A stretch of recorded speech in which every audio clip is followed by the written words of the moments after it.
Nakumbuka tulivyokuwa tunaelekea Oktoba 29 tulifanikiwa sana kuwaweka watu kwenye mwendo kasi, kwa sababu kipindi kile usafiri wa mwendo kasi ulikuwa ni shida sana, watu wanagombana, kero, magari. Kwa hiyo tukahamasisha baadhi ya watu wakawa wakipanda magari ya mwendo kasi, ikifika kwa muda fulani mtu mmoja kati ya wale anaanzisha nyimbo ama mada ambayo itawagusa watu wengi sana.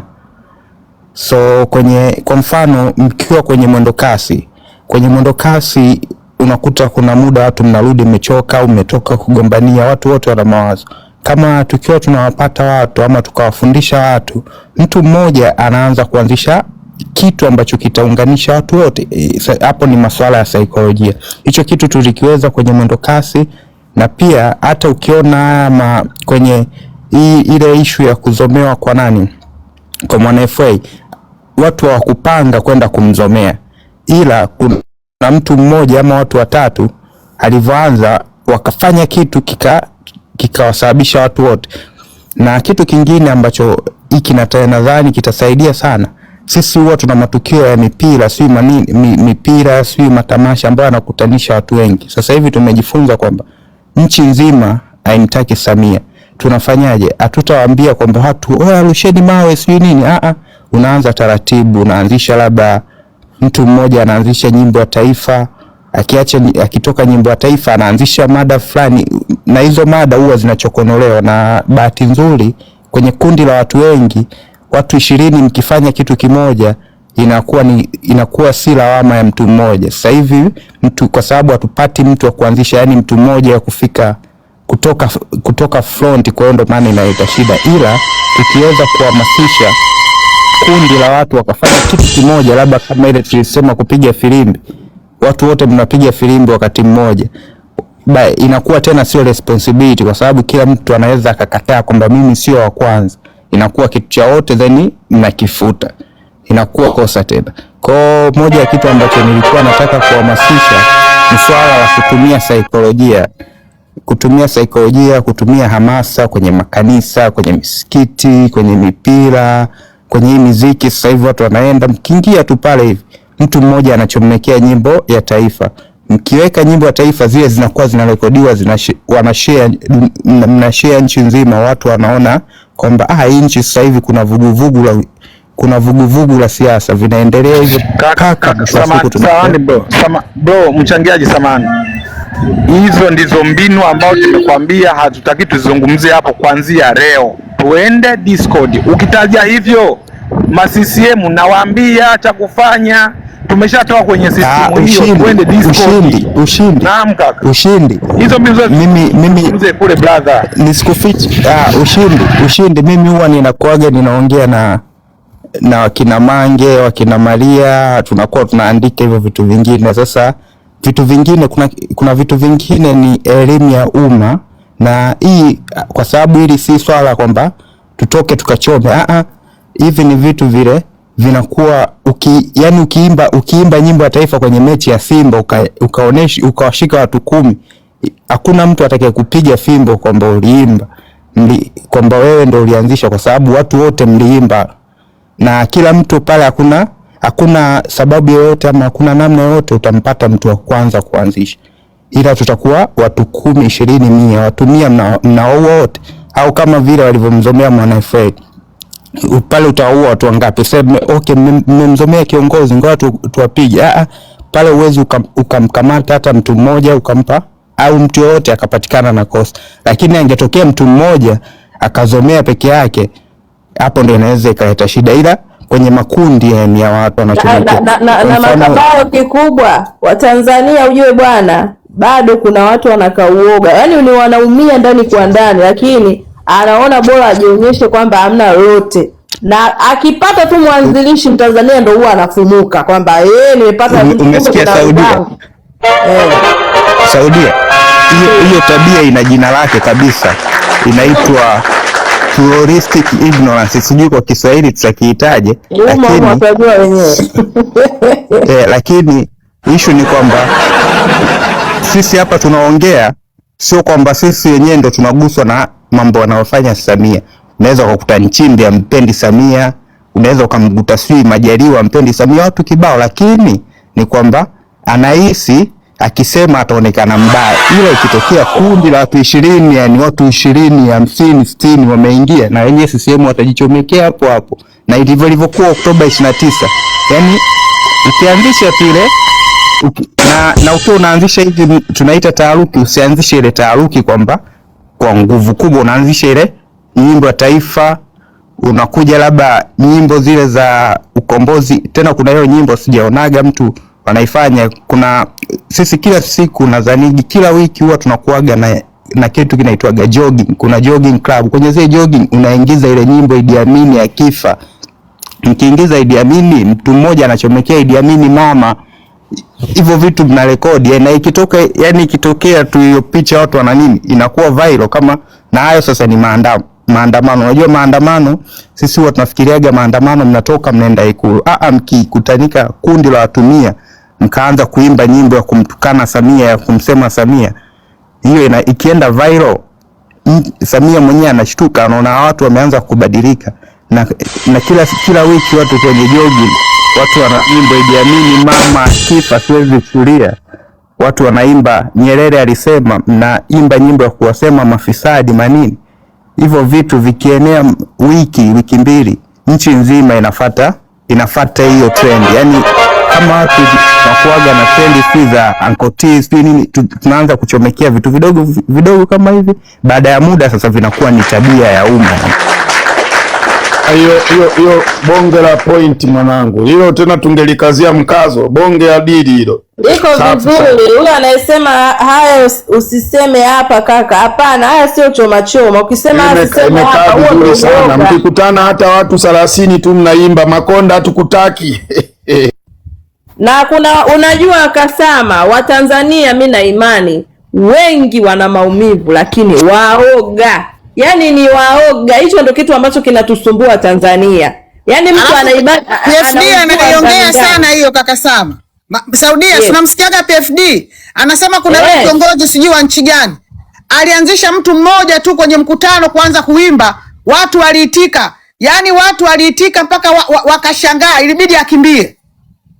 Kama hivyo anavyosema kaka Sama.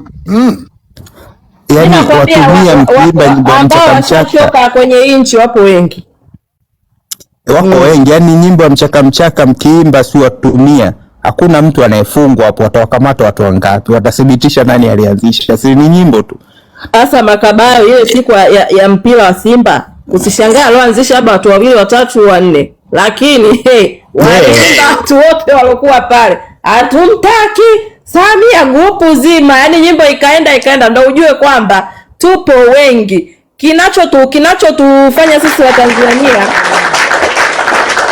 yani unaona hawa mbwa sijui anajifanya huyu Mwampopo sijui na vikosi vya nini, machawa mbwa ndio wanaofanya kuwatia unyonge wa Tanzania na Watanzania, na ni watu wachache sana, sio hata wengi. Kuna mbwa wachache sana ambao wamelipwa au mama msituchafulia, ni wachache sana, lakini asilimia kubwa wa Tanzania ni wanyonge na wanaumizwa na hivi vitu. Sema ni uoga, mtu anaona mimi nikiongea, na afu kitu chengine hatuaminiani. Yani wale machawa wamesababisha kila mtu anaona kama jirani yangu pengine yule ni upande yupo wa Samia, kumbe na yule naye anamuona huku kwamba yani kama mimi hapa na kuona wewe Makabayo wewe ni wa upande wa Samia, naogopa kuongea na nibidi nile yani niumie moyoni, na wewe naye unaogopa kuongea, unaniona kama mimi ni chawa wa Samia. Mwisho wa siku tunakaa kimya, nchi inazidi kudhoofika, nchi inazidi kutawaliwa. Lakini hivi vitu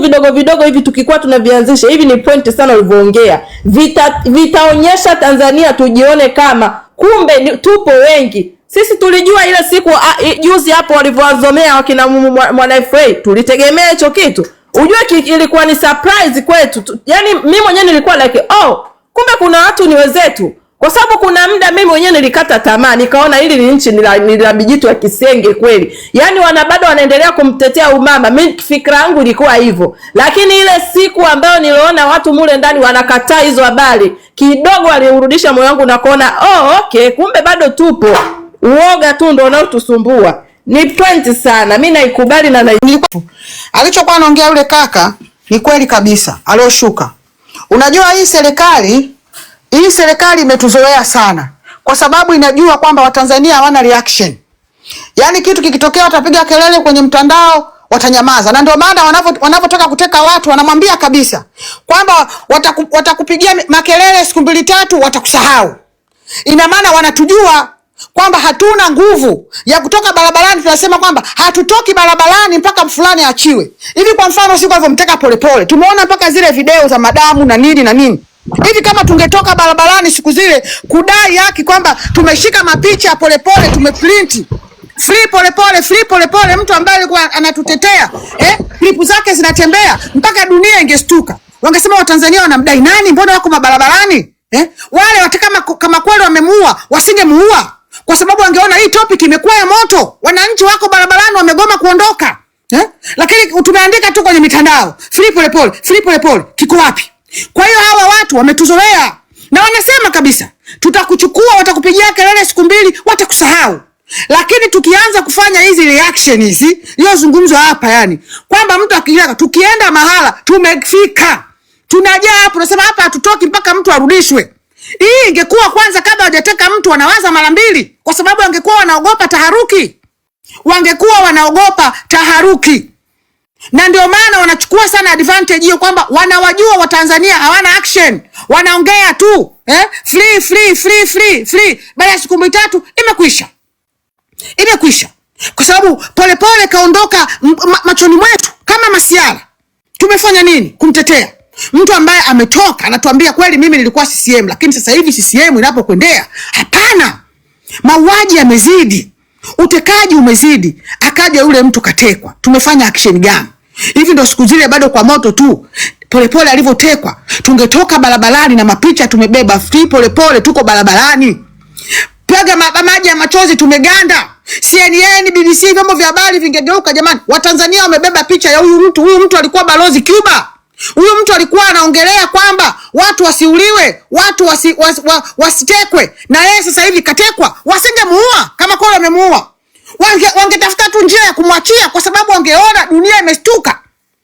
Kwa hiyo hawa watu wametuzoea, na ndio maana wanasema kabisa wanavyokuchukua wanakuambia watakupigia kelele siku 2 watakusahau. Tubadilishe huu mtindo wa kuwa tunazungumza kwenye mitandao mtu akitekwa. Tubadilike. Kama tunakwenda kwenye kwenye jambo la mtu kitu kimehappen, tukajae kwa wingi. Wasiende watu 2 watatu, tukajae. Kuna mtu anakataza mtu kwenda kwenye nani? Kwenye msiba. Ama wala tunakwenda kumfariji mama kapoteza mwanae. Miriam, saizi au tuanze kupiga nondo, ikitokezea harusi, msiba, nendeni na mabango. Ile kwenye msiba mnanyanyua hata watu 5-6 free Polepole kwenye ile rundo la watu.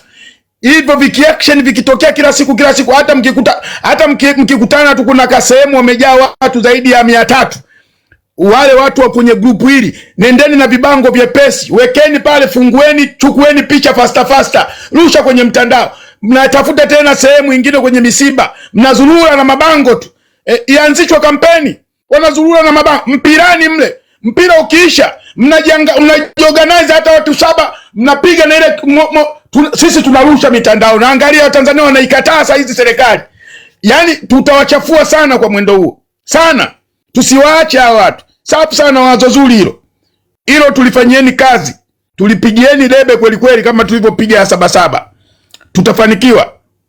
Yaani saizi hawa tuwapelekee, kwa sababu uko kwenye Umoja wa Mataifa wamesha kanyagwa vibaya mno. Wamepewa siku 30. Wakileta kiburi wamepewa mpaka siku ya mwezi wa 11. Itatoa hukumu gani hiyo? Maduro fashion. Hiyo Maduro fashion watajua wenyewe. Kwa hiyo ndio hivyo.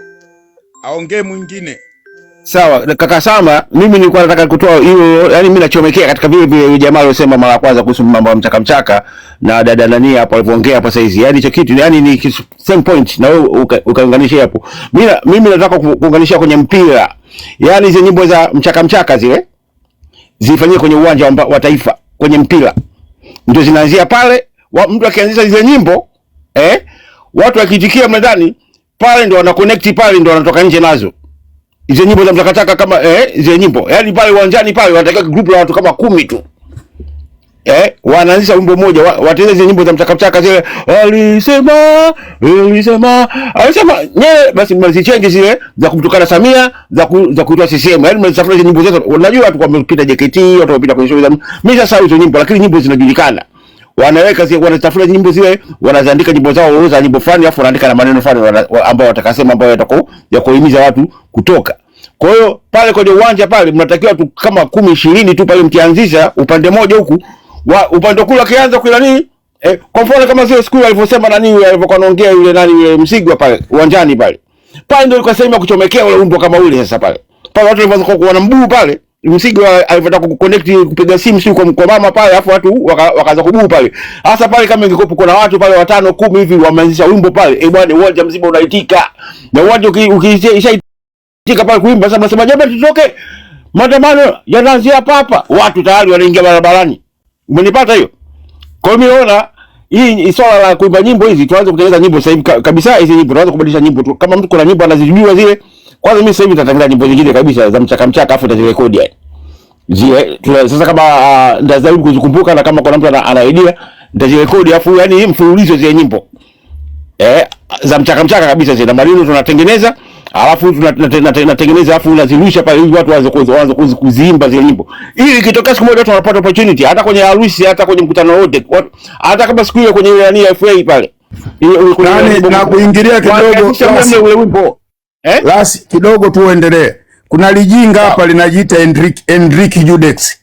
Yaani nimeenda kwenye profile yake, sija anasomea upadri, amevaa kanzu, amevaa msalaba mkubwa, alafu anakuja kuona hapa tunaongea mambo ya kiroho, mambo ya haki, mambo ya kuzuia kufa, mambo ya Mungu, alafu limevaa msalaba mkubwa, alafu ni wale. Yaani CCM imetumaliza kwenye akili jamani, tufanyeni juu chini, hii katiba ibadilishwe upande wa elimu.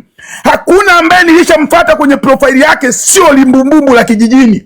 Yaani wote ni washamba, wote. Sijawahi kuona kijana wa mjini hapa ambaye amejisahau na profile yake. Wote ni wajinga. Amevaa suti, sijui ni wa kanisani, sijui anasomea upadri, lakini anakuja anakashifu mambo ya kiroho. Wametengenezwa upumbavu na ushetani. Wewe unaenda kusomea upadri gani? Unakwenda kusomea upadri gani? Unawaona wanaharakati walioko. Huyo kiongozi unayemsifia ameua watu 10,000, amewasaga kwenye viwanda vya simenti. Unakwenda kusali nini? Huo msalaba wa nini? Wewe ni shetani. Piga nyundo na kupiga na nyundo. Endelea. Nalitafuta nilipige nyundo. Nimepewa moderator. Sawa. Baza sama. Yaani hao mapadre hapo, ukizungumza mapadre tutakuwa tunawakosea tu, lakini katika uhalisia hili ndio wale ndo Manabii Tito alikuwa anavaa msalaba muda wote kama nakumbuka. Alafu linavaa msalaba muda wote, alafu nilisagaji na nilisenge. Umeona? Kuna mitakataka ipo kibao kama Nabii Tito. Hiyo yani inaingia kwenye kimvuli jitanabaisha, maaskofu wote wameshazungumza. Yani hakuna mtu ambaye hata apande wa chini, hata sema si hata sijui mwenyekiti wa jumuiya. Yani kitu ambacho kinafanyika sasa hivi, mimi nakumbuka jana nimetoka kwenye jumuiya tuna balozi ambaye yeye ni balozi yuko upande wa pili, kama bado anasali kwenye jumuiya, na jumuiya inatoa miongozo na tunaishi kwenye jumuiya. Hadi nafika wakati anasema hii tulipofikia sasa ni pagumu, anashinda anaelewa. Lakini katika uhalisia nikwambie Brother Sama, of course hata mabalozi wametupoteza mno. Hao mabalozi wa mtaani, kwa sababu hao mabalozi na wenyekiti ndio hao ambao wanakaa anaanza kusema huyu kijana inaonekana ni wa harakati, huyu kijana inaonekana ni wa nini. Umeona? Vinakaa na wazee hivi, vizee hivi, vinakaa na watoto, vinaanza kwa msifanye moja, msifanye mbili. Lakini bahati nzuri sehemu tulipofikia hakuna mtu wa kulizuia hili. Hayupo mtu wa kulizuia hili, na kuna wajinga na kuna baadhi ya wapuuzi ambao wanaamini kwamba labda watu wana harakati ndio wanasababisha hivi vitu, ndio wanafanya hivi vitu. Hivi vitu ni vimeingia kwenye mioyo ya watu. Kuna watu hata hela za mabando hawana. yani hata TikTok wenyewe wanashindwa kuingia, wapi wanashindwa kuingia, lakini wanafahamu na wanayaishi haya maisha. Na watu wanaulizia hivi lini na hii kitu kinanuka lini na bahati kitu nimesikia kwamba Simba Day inaweza kawa tarehe 8. Hii ndio siku zenyewe ambazo yakia vitu vya mke. Hizi ndio siku zenyewe ambazo yakia hivi vitu vya mke vinaviende. Sio anaua huyu anachinja sasa, anachinja. Ni anachinja tu, anaenda anachinja. Hivi tukwenda hapo tuna watu hapo. Alafu kuna jinga linaamini kwamba kwa sababu yeye ametoka Zanzibar ni mtu. Huyo kwa sababu ametoka Zanzibar lazima nimtetee. Huo ni upumbavu na nitakataka. Mimi niwaambie kuna siku mtakuja kuwakumbukia nyama maneno kwa sababu huyo hata baki milele. Watu wanafahamu kwamba Magufuli ndio mtu ambaye alikuwa anaongea kila sehemu, watu wanatetemeka. Watu hadi vijijini walikuwa wanamsifia. Kuna baadhi ya barabara zimepigwa kipindi chake, yani barabara ambazo zimepigwa kipindi chake hata leo ukienda unanyosha mikono juu na unapiga sauti, hii ni barabara kweli. Barabara zote ambazo zinatusumbua mpaka leo. Ni juzi umesikiliza kwa mfano hata juzi vile vipande viclip ambavyo vya taarifa bunge la taarifa hili. Juzi tu umesikiliza vile viclip. Kila mbunge anasimama na analalamika kwake barabara zote zimechanika. Hakuna barabara. Angalia hizo ndo barabara za Iringa, Dodoma ambazo zimejengwa kipindi cha kina Ridhiwani, wakina Kikwete amepiga hela kipindi hicho. Ndo mpaka leo wanazilinda hizo hela ambazo walikuwa wanapiga kwenye hizo barabara. Barabara zinajengwa, yani hiyo barabara, yani lori kwa siku ni malori ya kuhesabu, lakini barabara ni inafumuka vipande tu. Yani ukitembea na gari hivi, unachana tairi, unapasua rimu, unafanya yani kila kitu, yani barabara ni kama yani unapotea yani unapopita barabarani. Yani bora hata mara pengine ingekuwa inawezekana si barabara ya vumbi. Umeona? Sasa hivyo vitu vyote ambavyo vinafanyika bila ustawi wa watu. Sasa wewe unamsaidia. Yani unajenga barabara kama unaua watu za nini sasa? Huyu sasa hata kujenga barabara ajengi. Huyu ameamua kwamba sasa hao watu nitakuwa na wachinja, alafu na inchi na yuza. Na ndio maana leo mnaanza kuona wanaanza kubishana. Uwanja wa ndege ujengwe Serengeti, hoteli zijengwe Serengeti. Serengeti anajenga nani? Inchi hii kila mtu ni shahidi hapa. Wewe pita kila mkoa kama utakuta gorofa. Sasa kama nyinyi mnataka kujenga magorofa Serengeti, basi wapeni hao Tanzania wakajenge magorofa yao Serengeti. Kwa nini ajenge mtu wa nje? Hivi sisi tuna Watanzania ambao wanashindwa kujenga gorofa, yani jengo la gorofa 10, gorofa 20? Mbona hiyo hatua bado hatujafikia? Umeona? Hiyo hatua bado wani kuna watu ambao wana uwezo, basi wapeni hao. Yeye wenyewe sasa hizi mmesikia juzi kuna mjinga mmoja anakuambia mimi nilitoa milioni 500. Leo mnanihusisha na nini? Hayo manunuzi ya mafuta. Ndio anaotuibia nchi, ndio anaochinja hii nchi. Hebu niambie kama yule mtu ninatoa milioni 500. Unahisi sio nchi inakuwa mikononi mwake limeweka mfukoni? Tuna nchi gani? Kila mtu anajua yaliyokuwa yanatokea juzi. Ndugu zangu wa Tanzania ambao yalikuwa yanatokea juzi, yani vile ni viashiria vya kuonyesha kwamba hii nchi iko sehemu gani, Watanzania wako sehemu gani. Vile vilivyotokea juzi kwenye ile show, vile ni viashiria, sio kwamba kuna kitu pale. Mle ndani watu walikuwa wanaingia kwa laki moja, si kwa meza, si kwa milioni kwa meza, si kwa nini. Watu walikuwa wanaingia kwa gharama. Yani pale jenzia hakuwepo hata mtu mmoja. Yani mtu wa bure mle hakuwemo hata mtu mmoja. Ile show ingekuwa bure mle ndani, unadhani mngekalika mle? Mle msingekalika. Kuna watu kama saizi mmeona mko Tanzania, mwenyewe mtakuwa mashahidi. Haya, huyu mboga wa jana aliyekuwa anafanya birthday ya jana, hawa mboga ambao wanani wakulambana hao ambao wanageuzana wao kwa wao. Mmeona amezunguka kwenye show ambazo mikoa amezunguka. Sio unaona show anazofanya? Anafanya show za ndani na kuna ulinzi mkali na show za gharama. Wanafahamu kwamba watu wenye ambao wataingia watalipa kiingilio kikubwa. Hawawezi kwenda kuleta vurugu za namna hiyo. Apige show za uwanjani aone kama kuna kitu kitaendelea hapo. Vijana mtaani wameamka, vijana mtaani wanafahamu haso na tabu wanazozipitia, wanafahamu kwamba zinasababishwa na hawa wajinga, na muda wao umeisha, muda wao. Piga makofi, usipiga makofi, hiyo point, piga makofi. Kwa hiyo kuna mtu anaamini kwamba watu bado wapo. Watu hawapo. Mtu gani wewe unashindwa kuunga mkono? Yani kila mtu hakuna, yani kundi ambalo kutoka moyoni linaunga mkono, ambalo halijihusishi na ujinga na lina akili timamu, halipo hata moja. Bado wenyewe mnazungumza kitu gani? Sasa hivi tumepewa siku 90. Kuna watu hizo siku 90 huyu aliyepewa sijui ni nani. Haya basi kataeni na hizo siku 90 hizo, biashara itakuwa yani imeisha kabisa. Tuone kitu gani ambacho kitaendelea zaidi hapo. Haya kila sehemu nyie mnakataa, yani hamna mtu ambaye anaongea mkono. Haya Zanzibar nyie hicho kitu, kwa mfano haya tukubaliane basi kwamba haya tu-support huyu mtu ataishi milele. Huyu mchinjaji ataishi milele. Jaribuni kuanza kipindi cha Magufuli. Magufuli hajaishi milele. Chato yenyewe Magufuli hajaimaliza. Chato ilijengwa hadi uwanja wa ndege. Chato haijaisha. Magufuli kapotea. Hii duniani kila mmoja anapita, na hizi ni hasira kwa ajili ya watoto ambao tuko nao. Wataishi kwenye nchi gani? Nchi ambayo yani mtu atachagua kwamba sasa leo kwa sababu wewe mke wangu umeoa mwanangu, inawezekana mwanangu alikuwa hana uwezo hata kuolewa sehemu yoyote ile, basi mimi nakupa uwaziri. Aya, kwa sababu mwanangu yuko bungeni, basi naye anachukua uwaziri. Aya, huyu ni mtu waziri, eti naibu waziri wa elimu, anajiita naibu waziri wa elimu. Naibu waziri wa elimu anaulizwa akili mnemba nini? Hajui AI. Huyu ni naibu waziri wa elimu. Ujinga gani huu? Inchi takataka hii. Watu wote ndani wanajua, kila mtu anajua. Na mimi niwaambieni, kati ya vitu ambavyo inatakiwa tuviongeze na watu ili wajue mtaani, ili watu vitengenezwe moyoni mwao. Mimi hiyo ndo kampeni ambayo nilikuwa naishi nayo, na ni kampeni ambayo naendeleza kwamba jamani, hili jambo hili lifanikiwe sasa hivi. Kwa mfano kama mmeshaona, kama hii kitu kila mtu ni shahidi.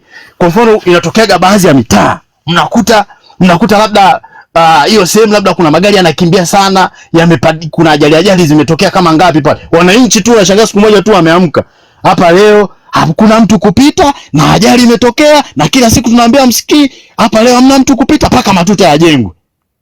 Si mnaonaga hayo mambo? Hadi tano ndio wanakuja labda siku ya pili yake ya tatu yake ndio wanakuja. Hiyo sehemu unashangaa labda hiyo taharuki inatokea ndani ya masaa 3 mpaka 4.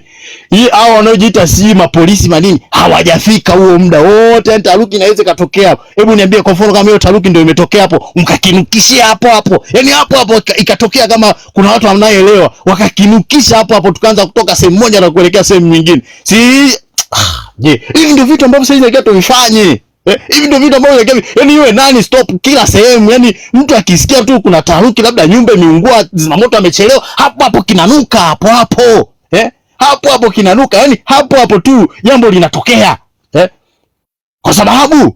Kwa sababu wale watu moja wanadai haki yao ya msingi kabisa. Kwa sababu hebu niambie, kama nyumba imeungua, zimamoto amepigiwa simu masaa 3 masaa 4 hawajafika eneo la tukio, wanakuja hawana maji. Wanakuja kufanya nini? Bwana tuambie kwamba basi zimamoto kama ndio mkoa mmoja, kama labda ndio huo mkoa, labda ni mkoa wa Mbeya, labda mkoa wa Mwanza, ndio zimamoto wamefanya hivyo. Tuambie basi zimamoto hamna kazi, ondokeni.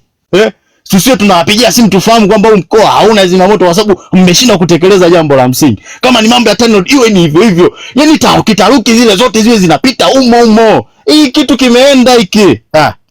Tanzania watu gani wanashindwa kuelewa bwana? Kila mtu anaelewa na kila mtu moyoni yuko nalo hili jambo, yuko nalo. Issue tu ni kuanzisha. Hapo ndo pagumu. Issue tu watu anaanza kuwaza, alafu na bahati mbaya sana mboga yani maskini hana kiapo, hao wa 20,000 ngapi, hao ndio wanaosumbua. Hao ndio wanaoharibu haya mambo. Hao ndio wanao mchongo unataka kukamilika. Kuna mjinga mmoja anakuja, yule si mwana harakati, yule si nini na nini. Hawa ndio tatizo hawa. Ndugu zangu, mimi niache maiki kwa mtu mwingine. Bwana, asante. Yaani umeongea point kweli kweli, yani umepiga madini ya nguvu kabisa. Yani hivi vitu unavyosema yani ni kweli yani. Yani pale watu sasa hivi tukae chuga yani. Yani chochote kinachotokea tunakitumia kama hivyo unavyodai. Yani kwa mfano yani imetokea magari yamegongana pale, watu wamekufa, watu wakikutanika pale kushuhudia zile nani pale, mkitoka pale maandamano yanaunganishiwa pale. Yes. Kitokea chochote, mpira, watu wakaenda mpirani, siku hiyo wakifika mpira, mtu anakianzisha maandamano yanaanzisha. Yani popote pale jamaa wasio na uwezo kujua wapi. Haya ndio anaitwaga spontaneous protest, yanaitwaga hivyo. Spontaneous protest au yanaitwaga jina jingine nimesahau. Ambao yani eruption, yani watu wanatokea, yani watu wote tu wanaweza kutokea. Kwa hiyo jamaa wanakuwa wanashindwa kujipanga.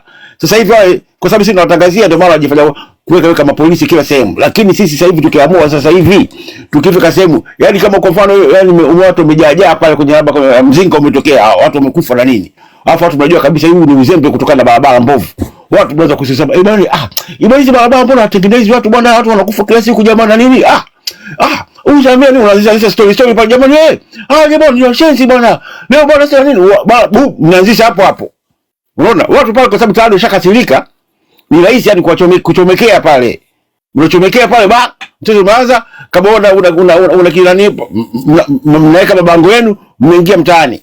Unaona? Wale mpaka polisi waje, kwanza polisi wenyewe wale mpaka waambiwe sio nini, wajikusanye ongee kwenye kidefender kile saa ngapi. Watu mshapiga mbuga, mshakwenda mpaka wapi? Watu washajiunganisha watu wengine. Sasa hivi wale hawana uwezo wale jamaa wa kuzuia kundi la watu likishakuwa kubwa. Hawawezi. Unaona? Na sisi tukisikia kwenye nani kwenye mitandao huku tuna amplify. Bwana maandamano yaanze huko wapi? Anzisheni mitaa kule. Watu wanaanza tena. Wanajua bwana maandamano yameanza kwa sababu kuna watu wanakuambia wanasubiri kitu kianze. Kikianza watu unashangaa watakapotoka. Watu wamekasirika mbaya. Watu hawaipendi hii serikali. Lakini wanashindwa kuanza alafu wanakosa ile yani ile kuna kama kumbe tuko wengi kwa sababu watu wanaogopana. Watu wakishaanza watu wangapi tu hivyo wanajua kumbe ni wenzetu. Lakini sasa hivi mara nyingi mtu anakopa mshtuki mwenzake anajua labda mwenzangu huyu sio.